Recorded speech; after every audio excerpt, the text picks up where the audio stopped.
아멘. 예, 귀한 찬양 감사합니다. 날씨가 많이 덥고 또 이제 습도가 높은 것 같습니다. 힘든 것 같은데요. 믿음으로 승리한 우리의 삶입니다.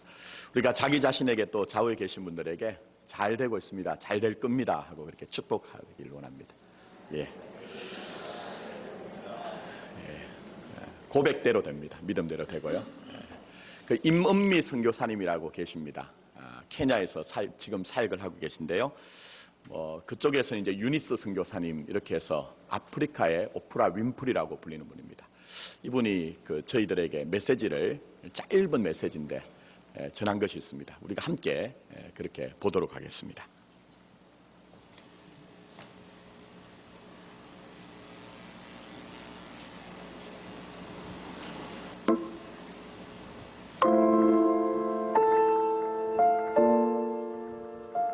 내가 살고 있는 것이 리무르, 티비오, 티밭이에요. 내가 이렇게 걸어가잖아요. 그러면 아래에서 이 꼬마들이 나를 올려다봅니다.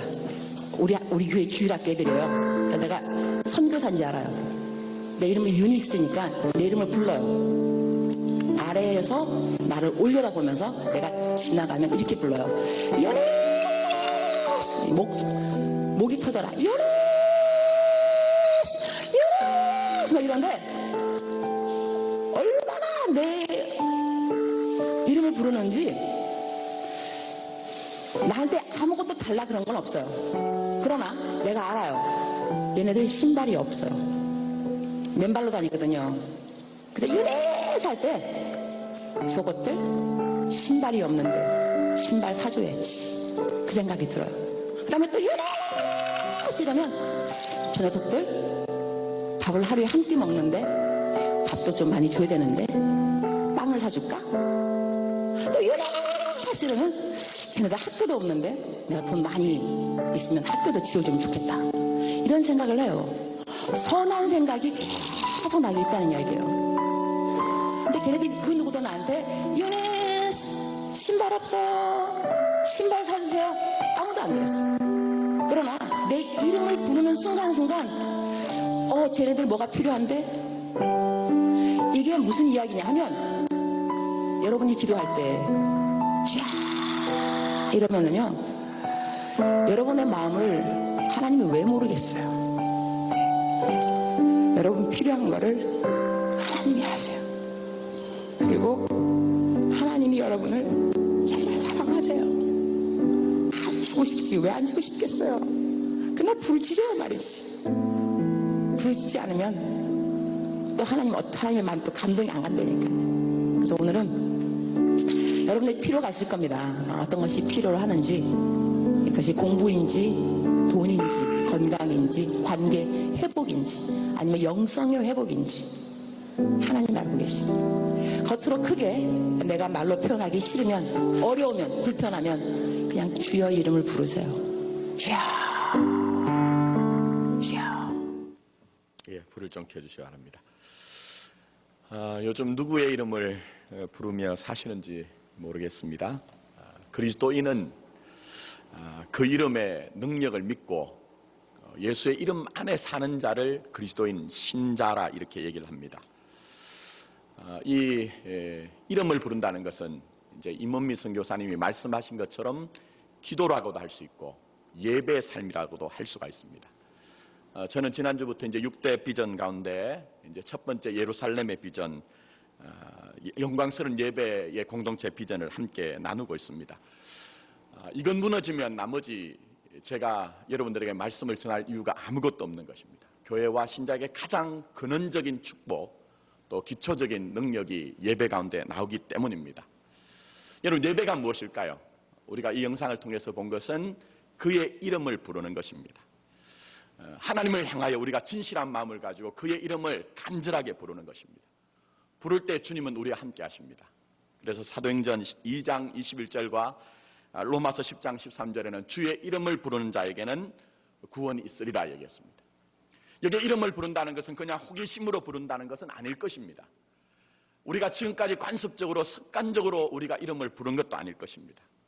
그 예수의 이름 안에 영광과 생명과 능력이 있는 것을 알기 때문에 우리의 예배와 우리의 기도 가운데 진실하게 그 이름을 부르는 것일 것입니다. 저는 오늘 예배를 일부부터 드리면서 좀 격정적인 심정을 가지고 말씀을 전합니다. 어쩌면 제 말이 여러분들에게 좀 빠르기도 하고 또 여러분들에게 귀에 거슬릴 만큼 그렇게 격정적으로 들릴 수가 있을 것입니다. 그러나 분명한 것은 교회와 신자가 하나님의 영광을 잃어버리는 이유와 자꾸 약해지는 이유는 바로 우리가 다른 이름을 부르기 때문입니다.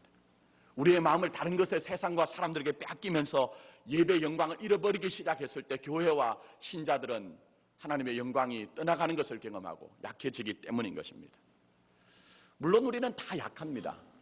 그래서 어느 한순간 누구나 다 언제나 온전하게 서 있을 수 있는 것이 아니라 때로는 이런저런 연약함에 빠질 수가 있습니다. 그러나 그것이 여러분에게 체질화가 되고 구조화가 되고 문화가 되면 안 된다는 것입니다.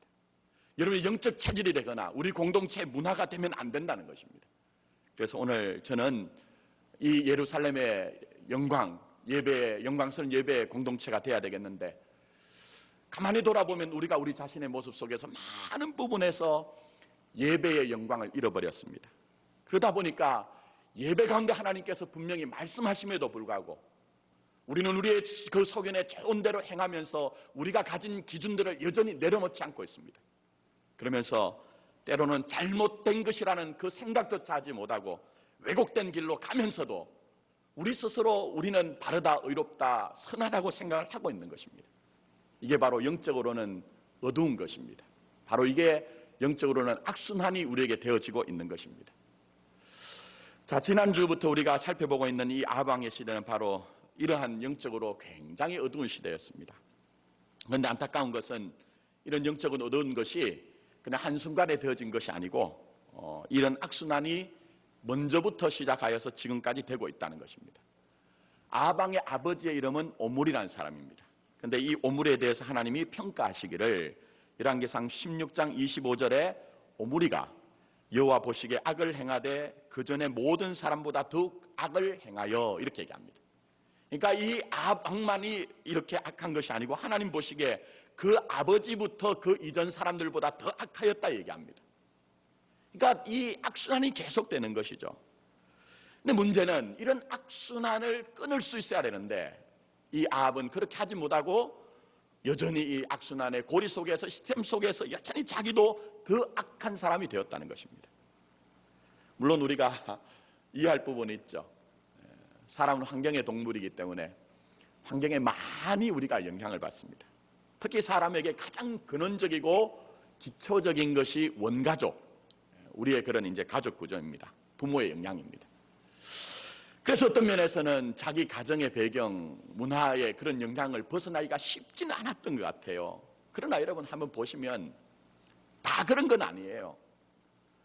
내가 그런 배경과 문화를 가지고 있었다 할지라도 그럴 수밖에 없다고 핑계할 수 있는 것은 아니라는 것입니다.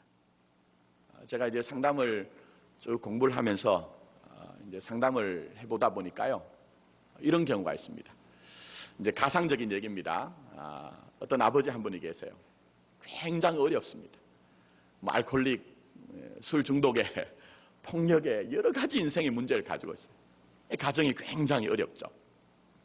이 아버지에게 이제 2명의 자녀가 있습니다. 그런데 한 명은 그 아버지가 했던 것 그대로 그 역기능적인 패턴을 자기의 삶에 그대로 반복을 하는 그런 아들이 있습니다. 근데 반면 똑같은 아버지 아래서 가정 배경 그 문화 아래서도 반듯하게 자란 아들이 있더라는 거예요. 여러분 얼마든지 다를 수가 있잖아요. 왜 그럴까? 제가 상담 현장에서 보니까요, 물론 여러 가지 원인이 있습니다만 생각하는 힘이 있느냐 없느냐는 것에 따라서 상당히 달라진다는 겁니다. 그러니까 내가 나 스스로 하나님 앞에서 우리가 능동적으로 생각하고 판단하며 내가 선택하지 못하고 그냥 피동적으로 끌려가면 나도 그런 삶을 살 수밖에 없다는 거예요. 그러니까 내가 똑바로 하나님 앞에서 생각하고 판단하면서 어찌든지 내가 의로운 삶을 살려고 하는 사람은 분명히 각오하는 다른 삶을 살 수가 있다는 겁니다. 여러분, 이 생각이라는 것이 얼마나 중요한지 모릅니다. 그래서 성경에 보시면 가나안 땅을 들어갈 때 가나안 땅에 몇 명의 정탐꾼을 보냈죠? 12명 아닙니까? 12명. 각 지파별로 대표를 하여서. 그런데 보시면 아시는 것처럼 그 중에 믿음으로 생각하고 믿음으로 판단하고 믿음으로 선택했던 것은 2명입니다. 여호수아와 갈렙. 그 나머지 모든 사람들은 전부 다 무엇을 봐도 불신입니다. 무엇을 판단해도 불신이에요. 선택을 해도 다 불신입니다. 근데 문제는 그들의 생각, 그들의 판단, 그들의 선택이 어떤 결과를 낳느냐 하는 것입니다. 민수기 14장 28절에 하나님은 단호하게 말씀하십니다. 내 삶을 두고 맹세하노라. 너희의 말이 내 귀에 들린 대로 내가 너희에게 행하리라 말씀하십니다. 그렇게 보자면 누가 나를 심판한 것이 아니라 내가 바로 나를 심판한 거예요. 내 생각이 나를 그렇게 만든 것이고 내 판단이 그렇게 나를 만든 것이고 내 선택이 나를 그렇게 만든 것입니다. 누구에게 핑계할 수가 없다는 것이에요. 그러나 반면 더 믿음으로 생각하고 더 믿음으로 판단하고 더 믿음으로 선택했던 여호수아와 갈렙은 어떻게 됩니까? 결국은 약속의 땅에 들어가잖아요. 근데 성경이 얘기하는 것은 이것입니다. 땅에 들어갔다는 것이 중요한 것이 아니라 그들의 인생을 통해서 하나님의 말씀이 이루어졌더라, 완성이 되었더라. 여러분, 마지막에 하나님 앞에 섰을 때 하나님 앞에서 여러분의 인생을 어떻게 평가를 받고 싶습니까? 정말 어떻게 평가를 받고 싶으세요? 우리의 인생이 작은 손바닥 넓이만도 되지 못하는 인생이지만 너 고단하고 지난한 그런 광야 같은 인생을 살면서도 내가 너에게 준 그 말씀을 완성하고 이루며 네가 내 앞에 서 있구나 하는 그런 음성과 하나님의 우리가 인정을 받아야 되지 않겠느냐 하는 것입니다. 저는 우리가 다시 한번 하나님 앞에 나서 우리의 생각을 똑바로 할 수 있기를 원합니다. 정말 바른 우리가 판단할 수 있기를 원합니다. 무엇을 하든지 의의 선택을 할 수 있는 우리 교회가 여러분이 되기를 원하는 것입니다. 그래서 보시면 작은 것 같으나 크게 나타나는 것이 뭐냐? 여러분의 생각입니다. 작은 것 같으나 크게 나타나는 것이 여러분의 판단이요 여러분의 선택인 것입니다. 다시 한번 여러분이 의의 선택을 하고 여러분의 바른 길을 갈 수 있는 여러분이 되기를 예수님의 이름으로 축복합니다. 그런데 보니 우리가 지난주에 살펴본 것처럼 아합의 가장 큰 문제는 예배가 무너져 있다는 거예요. 참되신 하나님을 섬긴 것이 아니라 바알과 아세라라는 우상 헛된 것을 섬기는 그런 모습이었습니다. 근데 문제는 자기 혼자만 그 길을 가면 자기 혼자만 그 일에 대해서 책임지면 되잖아요. 그런데 그렇게 하지 못하고 이 아합으로 말미암아 온 이스라엘 땅이 다 하나님을 섬기지 않고 헛된 것을 섬기는 그런 자리로 나갔습니다. 그때 하나님께서 한 사람을 등장시키십니다. 저는 여러분들이 그런 사람이 되길 원합니다. 그 사람이 누구입니까? 바로 엘리야이죠. 그 엘리야가 아방 앞에 열왕기상 18장 19절 말씀 보십시오. 그가 아방 앞에 담대하게 외칩니다. 그런즉 사람을 보내 온 이스라엘과 이세벨의 상에서 먹는 바알의 선지자 450명과 아세라의 선지자 400명을 갈멜산으로 모아 내게로 나오게 하소서 얘기합니다. 영적인 결투를 신청하는 거죠. 예배를 위한 싸움을 하고 있는 거예요. 우리가 누구를 섬길 것인가 하는 것을 가지고 지금 이 이스라엘 전체 백성들에게 아방에게 지금 중요한 메시지를 던지고 있는 것입니다. 오늘도 마찬가지입니다. 지금 예배를 드리고 있는 이 시간에도 우리는 거룩한 싸움 가운데 있는 것입니다. 우리가 정말 누구를 섬길 것인가? 세상과 사람을 섬길 것인가? 참되신 하나님을 섬길 것인가? 온전한 예배를 드릴 것인가? 거짓된 예배를 드릴 것인가? 그 거룩한 싸움, 지난한 치열한 싸움을 하고 있다는 것입니다. 근데 여러분, 이게 눈에 보이십니까? 이게 눈에 보이셔야 돼요. 이게 눈에 보이셔야 된다니까요. 여러분, 저는 오늘 예배 가운데 있는 여러분들이 정말 이 엘리야처럼 온전히 하나님을 예배하고 섬기는 자리로 나가며 예배를 양보하지 않는 여러분이 되기를 원합니다. 자, 그렇다면 우리가 이 예루살렘의 비전, 영광스러운 예배 공동체 되기 위해서 무엇이 있어야 합니까? 먼저 하나님은 여러분의 위치, 여러분의 자리를 점검하라고 말씀하세요. 자, 30절 말씀 한번 보겠습니다. 30절 말씀, 엘리야가 모든 백성을 향하여 이르되 뭐라고 했습니까? 내게로 가까이 오라 얘기했어요. 내게 가까이 오라 얘기했습니다.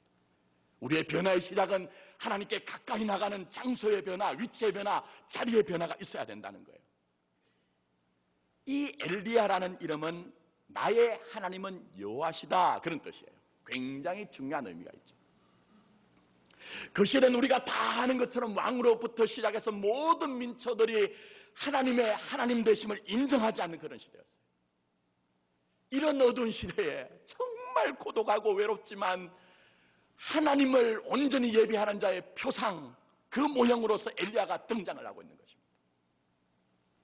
그래서 오늘 여기에 엘리야가 나에게 가까이 오라는 것은 자연인이 나에게 가까이 오라는 것이 아니라 하나님 앞에 가까이 오라는 것입니다.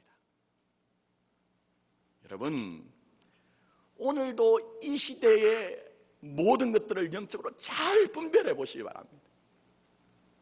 세상은 말할 것도 없이 교회조차도 하나님을 참되게 예배하지 않는 시대가 되었습니다. 예배가 다 무너져 있습니다.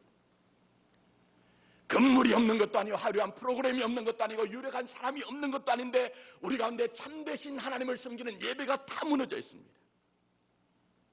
그러다 보니 하나님의 뜻보다는 나 자신이 높임을 받아야 되고 내 뜻이 어찌든지 관철이 돼야 되는 곳이 바로 교회가 되어버렸습니다.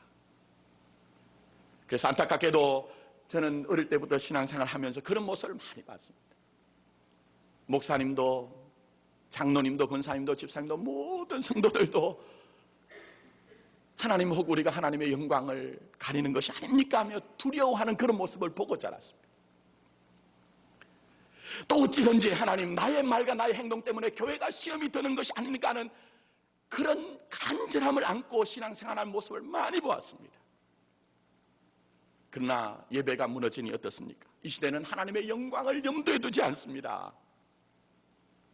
주님의 몸된 교회 그 신비를 알지 못하고 있습니다. 그래서 보면 목회자들조차도 엉뚱한 일을 하면서도 하나님 앞에 회개할 줄 모르는 시대가 되었고,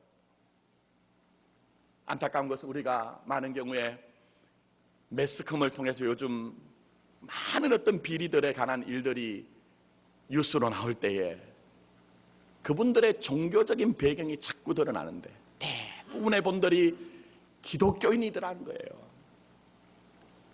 근데 그분들도 그냥 이제 초신자거나 일반 평신도가 아니라 정말 교회에서 중요한 일을 감당했던 중직자들이란 거예요. 그런데 우리가 왜 이런 모습이 되었느냐 하는 것이죠. 멀리 갈 것 없죠, 여러분. 우리가 지난 시간 동안 참 아프고 고통스러웠잖아요. 그런데 그 이유 중에 하나가 뭡니까? 예배가 무너지다 보니 하나님의 음성에 청종하지 않고 말씀에 순종하지 않는 우리의 모습들. 제가 아직 일천한 그런 경험과 또 인생의 연륜이지만 그래도 목회를 쭉 해오면서 보면 과거에는 부족한 종이지만 강단에서 하나님의 말씀을 전할 때에 또 건면할 때에 이것이 하나님의 뜻입니다 하면 그래도 흉내라도 내면서 하나님 앞에 순종하려고 발버둥을 치고, 하나님의 말씀이 그것 감동되어질 때 그것 아닙니다, 중단하셔야죠, 멈춰야 되죠라고 하면 그 일에 대해서 그래도 한 번이라도 고려하는 그런 모습들. 그러나 지금 이 시대는 그런 것들이 다 사라져버렸죠. 왜 그럴까요? 바로 이 아방의 시대처럼 참된 예배가 사라졌기 때문에. 그래서 오늘 엘리야는 백성들에게 가까이 오라고 말씀하고 있습니다. 가까이 오라고 말씀하고 있습니다. 너희가 바알과 아세라를 섬기는 자리에서 하나님을 섬기는 그 위치와 자리로, 장소로 돌아오라는 것입니다. 그렇다면 여러분이 지금 머물고 있는 발걸음은 어디에 있습니까? 우리에게 많은 경우에 우리가 있는 곳이 굉장히 중요합니다. 우리나라 얘기는 아닙니다만 어떤 목사님이, 외국에 있는 목사님이, 어떤 신자가 교인이 시험이 많이 들었던 것 같아요. 열심히 신앙생활 하시다가 어느 날 갑자기 예배 소홀히 하기 시작해서 신방을 갔습니다. 그때가 한창 이제 겨울이었던 것 같습니다. 우리나라는 뭐 이렇게 온돌이지만 외국에는 아시다시피 벽난로가 있지 않습니까? 가는 사람도 분명히 그분에게 예배 참여하라고 얘기해야 되고, 또 맞이하는 분도 분명히 오신 목사님이 나에게 예배 오라고 해야 될 것 같은데 그런 말씀 아무 말씀도 하시지 않고 활활 타고 있는 그 벽난로 안에서 석탄덩이를 하나 타고 있는 그 석탄덩이를 밖으로 끄집어내는 겁니다. 그러니까 그 활활 타고 있던 이 석탄덩이가 얼마 가지 못해서 불꽃이 사그라들면서 하얀 그냥 제로 석탄덩이로 변하는 겁니다. 또 끄질만 하니까 목사님이 다시 그 활활 타는 난로 안으로 이 석탄덩이를 던져넣는 겁니다. 그러니까 다시 불이 붙기 시작합니다. 무슨 선문답을 하는 것도 아닌데 이런 행위를 계속 반복을 합니다. 그러자 그때서야 그 집 주인이 목사님에게 얘기합니다. 목사님, 제가 다음 주부터 예배 나가겠습니다. 여러분이 아무리 여러분 개인적으로 믿음이 출중하다 한들 하나님 앞에서 공동체적으로 드리는 이 예배를 소홀히 하고는 하나님 앞에서 우리의 영광을 잃어버리고 믿음이 약해질 수밖에 없다는 것입니다. 그래서 히브리서 10장 25절에는 모이기를 패하는 어떤 사람들의 습관과 같이 하지 말라고 분명히 말씀하고 있습니다. 제가 이제 6개월, 7개월 지나가고 있지만 정말 안타까운 것 중에 하나가, 다 그런 것은 아니지만 우리의 모습 속에서 이러한 예배를 잃어버린 모습이 너무나 언뜻 드러나더라는 거예요. 여러분의 그 발걸음은 어디에 있습니까? 하나님 앞에 정말 영과 진리로 예배드려야 되는 그 자리에 여러분이 있느냐는 것입니다. 예배를 잃어버린 봉사와 섬김, 예배를 잃어버린 친교와 봉사, 모든 것들을 하나님은 헛된 것이라 말씀하십니다. 예배를 소홀히 하면서 우리가 열심을 내면서 내가 내어놓는 것을 하나님께서는 네 몸을 불살하게 내어준다 할지라도 그것 소용없다고 말씀하시는 것입니다. 저는 더 많은 분들이 예배 자리에 함께하기를 원합니다. 여러분의 발걸음이 하나님이 원하시는 그곳에 함께 머무르고 말미암아 하나님의 영광이 우리 교회와 여러분에게 다시 한번 회복되는 놀라운 은혜가 있기를 원합니다. 더 나가서 꼭 생각하셔야 되는 것이 있습니다. 아무리 우리에게 우리 자신이 위치와 우리의 자리와 장소가 변한다 할지라도 더 중요한 것이 있습니다. 하나님은 두 번째로 우리에게 우리 자신의 마음과 우리의 삶을 점검하라고 말씀하세요. 우리의 마음과 우리의 삶을 점검하라고 지금 말씀하고 계십니다. 자, 읽지는 않았지만 21절 보십시오. 자, 거기에 보시면, 자, 엘리야가 모든 백성에게 가까이 나가 이르되 너희가 어느 때까지 어떻게 해요? 둘 사이에서 머뭇하려느냐 얘기했어요. 그러니까 이 아합과 이세벨로 말미암아 온 이스라엘 백성들이 미혹하게 되었습니다. 그래서 그 시대를 이 성경에서는 음란하게 된 시대라고 얘기하고 간음하는 자들이라고 얘기를 합니다. 근데 이것이 뭐냐? 머뭇하는 것이고 두 사이에, 그러니까 하나님을 섬기지 않는 게 아니에요. 여전히 하나님을 예배하면서도 그들 마음속에 혹시 하나님으로 부족한 것이 아닌가 해서 이 바알과 아세라의 신전에 나가서 그들이 머리를 자르고 하나님 앞에 예배하는 것처럼 그 바알과 아세라에게 예배하는 모습이 있었다는 거죠. 그래서 우리 주님도 이렇게 나뉘어진 마음을 바로 두 주인을 섬기는 상태라고 말씀하고 있는 것입니다. 그러니까 하나님은 우리의 마음의 상태를 지금 점검하라는 거예요, 여러분. 하나님은 우리의 마음이 온전하게 한 마음이 아닌 것은 받지 않으십니다. 절대 받지 않으십니다. 우리의 마음이 어찌하든지 하나님을 향해서 온 마음 한 마음으로 하나님 앞에 들어지는 것만 받겠다고 말씀하고 있는 것입니다. 여러분 한번 잘 보시면 세상의 원리도요, 뭔가 나누어지면 될 수 있는 게 별로 없습니다. 자, 여러분들 속담 아시죠? 몸은 여기에 있는데 내 마음이 어딘가에 뺏겨 있습니다. 그러면 마음이 어디에 가 있다고 얘기를 해요? 어디에? 콩밭에. 요즘은 뭐 콩밭은 잘 볼 수가 없습니다만 콩밭에 마음이 가 있다고 얘기합니다. 그런데 잘 한번 보십시오. 우리의 자녀들이 공부를 하면서 학업을 하면서 몸은 비록 공부하는 자리에 학업을 하는 자리에 있는지 모르지만 그 마음이 콩밭에 가 있으면 별로 거둘 것이 없습니다. 사업을 하시는 분들이 사업을 하시면서 사업에 집중하지 아니하고 다른 것에 마음이 가 있는 콩밭의 상태가 되면 그 사업이 성공을 절대로 할 수가 없는 것입니다. 마찬가지로 지금 예배를 드리는 이 순간 여러분의 마음이 우리의 그 마음이 콩밭에 가 있는 상태라고 하면 하나님은 절대로 우리의 예배를 온전하게 받지 않으시겠다는 거예요. 그래서 여러분의 마음 꼭 점검을 하시라는 것입니다. 제가 존경하는 목사님 중에 김남준 목사님 계십니다. 여러분 잘 아시는 분이에요. 이분이 이제 예배의 감격에 빠져라 하는 책을 좀 오래됐습니다.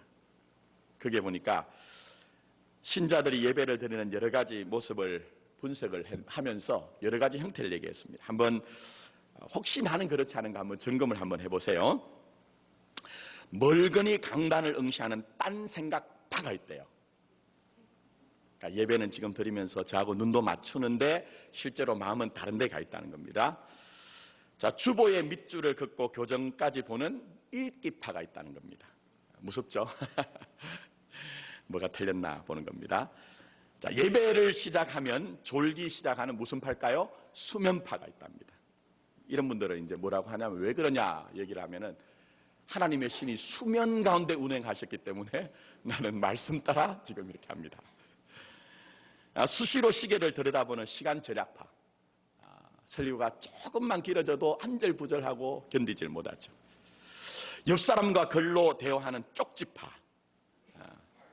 예배 후에 있는 회의를 준비하는 회의파. 저희 교회 와보니까 이런 분들이 상당히 많더라고요. 회의에 집중하시면 회의에 듭니다. 신앙에. 정말 예배에 집중하셔야 돼요. 전 특별히 이제 이 근처에 가끔 이제 이렇게 뭐 친구들이 오거나 이렇게 해서 커피 한 잔하러 가면 마포교회 담임 목사인 걸 아는데 그분들이 우리 교회를 너무 잘 아세요. 저보다 더 잘 아세요. 왜 그럴까요? 회의파가 많아서 그래요. 예배 시간에 예배는 하지 않고 때로 나가가지고 회의를 걱정하고 염려하고 우리 일을 도모하는 일들이 많기 때문에 그렇습니다. 저는 이런 부분들이 분명히 건절이 돼야 된다고 생각합니다.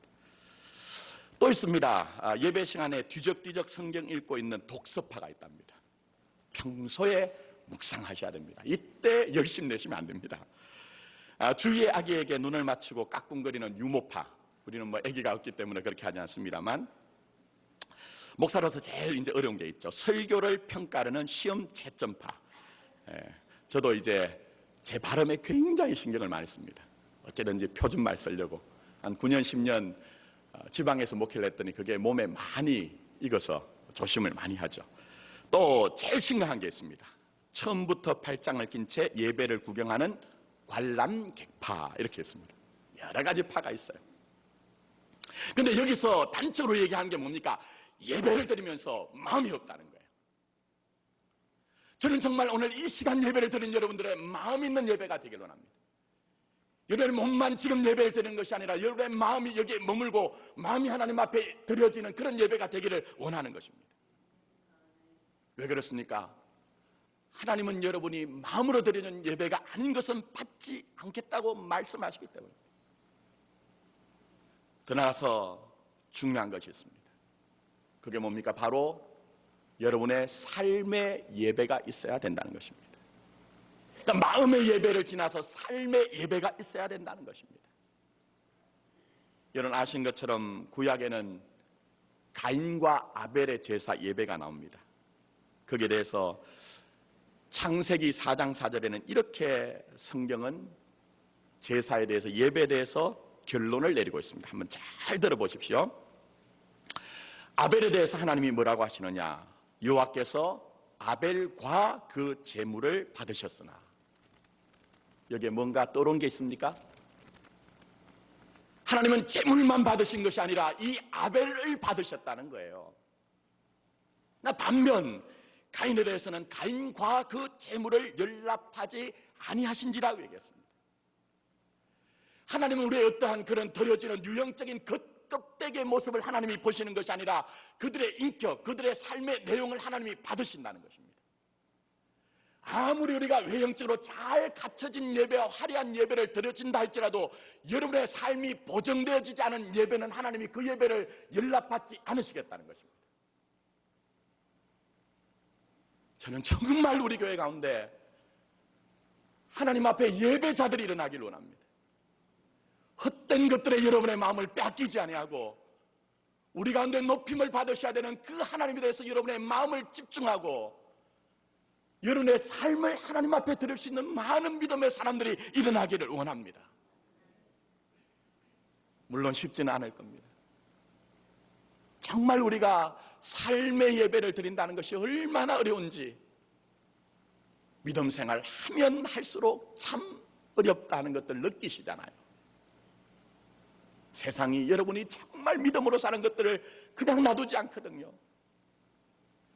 그러나 하나님은 우리가 그렇게 광야 같은 세상에서 어렵고 힘들지만 그 주신 말씀을 붙들고 여러분이 순종하려고 애쓰고 노력할 때에 어떤 면에서 하나님은 그 모습을 보시고 됐다 얘야, 정말 됐다 얘야, 네가 이렇게 힘들고 어려운 세상 가운데서 나에게 나와서 네가 삶의 예배를 드리고 있구나.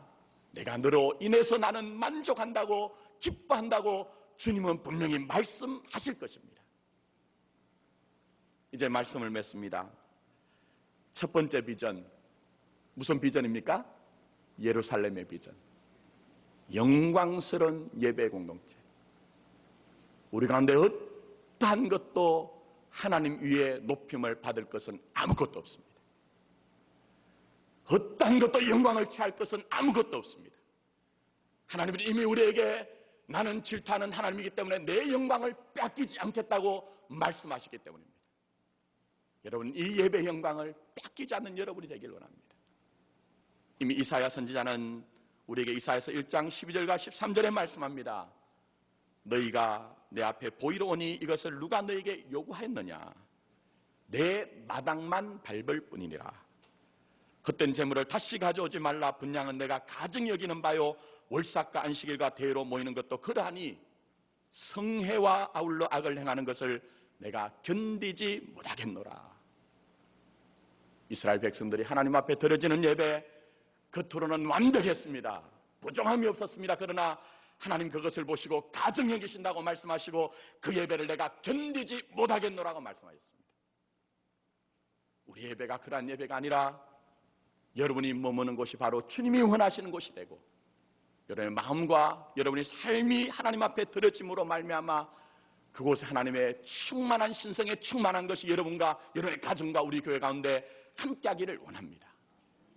예배가 회복되어진 교회, 그 하나님의 영광을 뺏기지 않는 신자들로 가득한 우리 교회가 되기를 예수님의 이름으로 축복합니다. 아멘. 기도드리도록 하겠습니다.